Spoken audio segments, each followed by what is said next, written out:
It's 2025.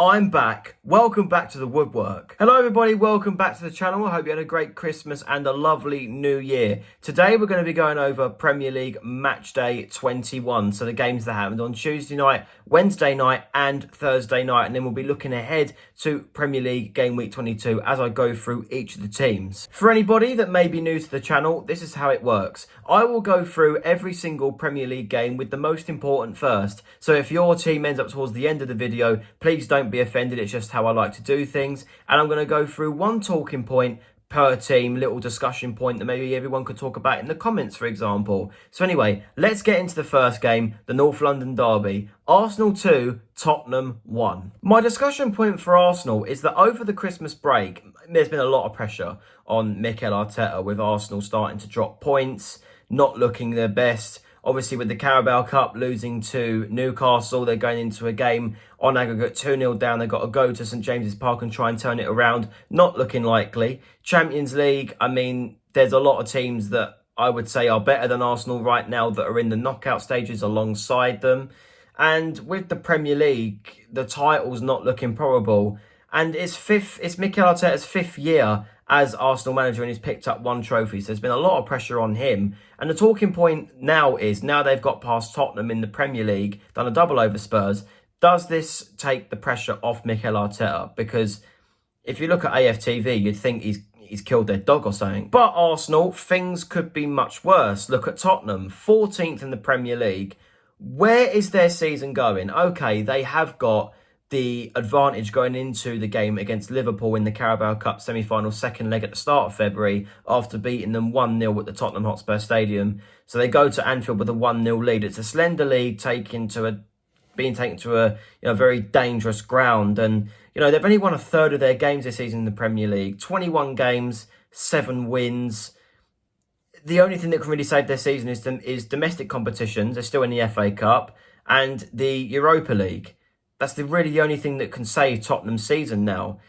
And is there pressure on Postecoglou? Where are Tottenham going? Next up, a big game towards the top of the Premier League. Nottingham Forest 1, Liverpool 1. This was a brilliant game to watch as a neutral. But for Forest, they are still third. My last video was mid-December. We're now in mid-January. They are still third in the Premier League. How have they done it? They've got brilliant squad depth, I must say, Nottingham Forest now, under a good manager. But will they actually get top 4? Odds suggest they will drop off, and I think they may. But imagine having Forest in the Champions League. Something very different and nice to see. Not as a Palace fan, because they're progressing before us, but that's a whole different issue. But when it comes to the title argument with Liverpool, that's what teams do when they're fighting for titles like that. They go to a tough ground at Nottingham Forest, go 1-0 down and don't give up.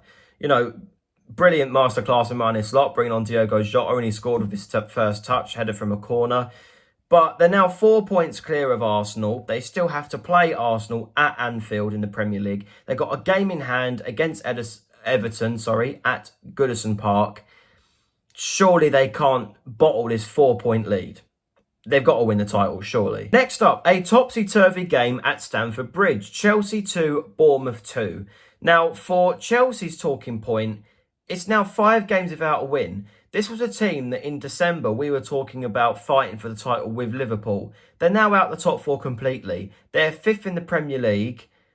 They only just clinched a point as well. It was a good late free kick from Reece James, coming back from his multitude of injuries that he's had. But it's concerning for Chelsea. Do you know what I mean? Bournemouth are a good team. They are a really good team. But if you want to be fighting for the top 4, you have to be getting points against teams like Bournemouth. And just the one, it's not enough this season. However, take nothing away from Bournemouth. Andoni Iraola take a bow. I did not realise that they are now unbeaten in 9 Premier League games, with that including a 3-0 win away at Old Trafford. It's been a great season for Bournemouth so far. They're currently 8th or 9th in the league. Andoni Iraola take a bow. I think he is very, very underrated as a manager. Brilliant season so far for Bournemouth. Well done. And speaking of new managers, we now have a new manager in the dugout at the London Stadium. West Ham 3, Fulham 2. Graham Potter's first Premier League game in charge of West Ham. Obviously, you had the FA Cup defeat to Aston Villa. He's in charge of West Ham now. You know, it was a success. It was a good response from West Ham because of their really poor performances under Julian Lopetegui against a tough, resilient Fulham side. You know, it was a good win for West Ham. But one talking point, Fabianski, what you doing? Like, West Ham conceded 2 goals and they were both directly from crosses. One, I think they were both from Iwobi, weren't they? Yeah, both from Iwobi. Just got dummied and we went past them twice. Like, not good from Fabianski. And I do think in West Ham's next game against Crystal Palace, surely it'll be Areola in goal. I know this talking point for Fulham may seem very basic, but they're doing all right. 10th in the league, 4 games unbeaten, mid-table. They're doing pretty fine. And obviously the London Stadium with a new manager appointed is a very tough place to go and try and get something. That's why I'm a bit anxious for Saturday or tomorrow now against West Ham in the Premier League away from home. Like, I'm not confident, and Fulham were never going to go there and just smash West Ham out the park. Next up, people might be surprised because in my Premier League review videos, I've always put Man City pretty towards the beginning of the video, but now I think they'll be midway through. Brentford 2, Manchester City 2. To speak about Brentford first, after their very, very, very disappointing FA Cup exit at home to bottom of the Championship, I think, Plymouth Argyle, they could have easily gone 2-0 down at home to Man City and just rolled over into their shells and let Man City get a 3rd and a 4th. But no, never gave up after their disappointing exit to Plymouth in the FA Cup. Brentford kept going, and in the end, they deserved a point at home to the champions. For Manchester City, this is totally, totally rare. I can't remember a season where I've watched the Premier League and where 21 games in, Manchester City are 6th in the Premier League. Is their top 4 race in danger? That is a genuine question people are asking. I don't think so. They've just signed Erling Haaland on a 9.5-year contract. That is shocking. So he's going to leave Man City unless someone buys him out. He ain't going to leave there till he's 33 years old. That's mental. But yeah, Man City, 2 points dropped, 2 goals dropped. Not good. I mean, there's an excuse that Brentford's ground is a fortress in the Premier League, but little old Plymouth went there and got through to the next round of the FA Cup. It can be done. And Man City completely bottled it in that game. Next up, a very, very near miss for a poor Manchester United team. Manchester United 3, Southampton 1. One word, Ahmad. If it wasn't for him, let's face it, Manchester United would have lost to what I think is one of the worst Premier League sides in history. At home, at Old Trafford. It shows how bad Man United's season have been when they've just gone above Crystal Palace in the table and a very, very poor performing Spurs side. It's unbelievable. Southampton,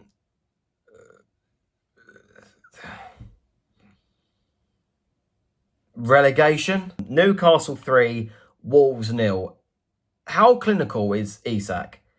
It's unbelievable how clinical Alexander Isak is. Correct me if I'm wrong, but I think the last game where he didn't score was at Selhurst Park against Crystal Palace. How good are we then? I'm only joking. No. Will he break Jamie Vardy's record that was set in 2015, 10 years ago, when he scored 11 games in a row? I think they're home to Bournemouth tomorrow, so that could easily be done. Let's be real. Then I think the game where he actually breaks the record is at the Etihad.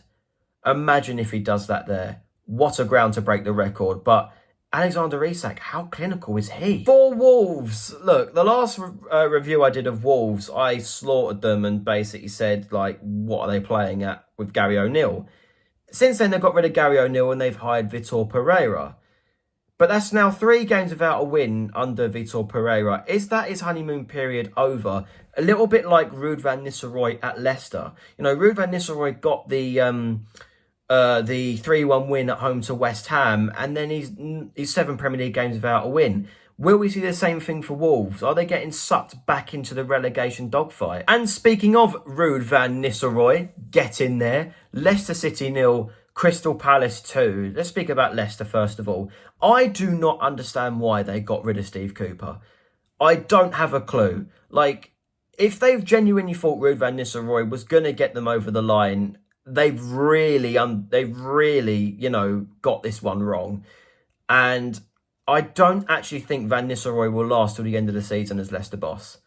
I will be shocked if he does. I think it's going to be a messy end to the season for Leicester, and I do think they will go back down to the Championship again, which I think is just weird to see for a side that won the title literally 9 years ago. But there you go, like 7 games without a win. And, you know, Palace didn't really have a lot of chances, and they still lost 2-0. Not good. But for Palace, happily for me, we are looking more up than down. We have 1 defeat in 10 Premier League games. I can't ask for much more from what Glasner is doing with a pretty threadbare squad. You know, tomorrow against West Ham, we're looking at playing Lerma. I mean, Lerma's injured, so he's going to be playing Decore and Will Hughes.